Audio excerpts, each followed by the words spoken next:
আগামীকাল 28শে মে শুক্রবার আমাদের যে 23 তারিখে যে মায়ের গয়না চুরি হয়েছিল, আমরা সেই বাগড়ি থানা এবং বাগড়ি গোবিন্দ শেঠের বাজার ব্যবসায়ী সমিতি পূজা কমিটি যৌথ এবার আমাদের 10 নম্বর ওয়ার্ডের পৌরপিতা প্রণয়রা কুমার রায় মহাশয়ের উদ্যোগে প্রচেষ্টায় এবং বাগড়ি থানার চেষ্টায় আমাদের সোনা মাঝে অলংকার চুরি হয়েছিল সেই অলংকার উদ্ধার করেছে।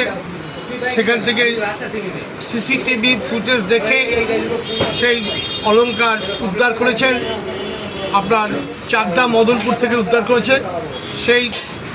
সেই মায়েরই জিনিস, মায়ের আশীর্বাদ নিয়ে আমাদের বাগড়ি থানায় গিয়েছিলেন।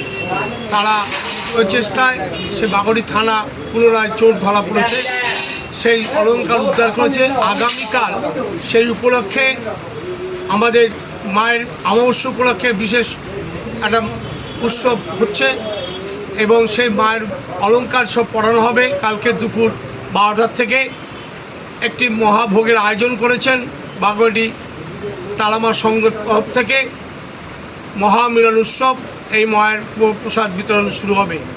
সন্ধ্যাবেলা বাগড়ি থানার সমস্ত অফিসাররা আসবেন, উপস্থিত থাকবেন পুজোর সময়। এইটুকুই আমি বলতে চাইছি।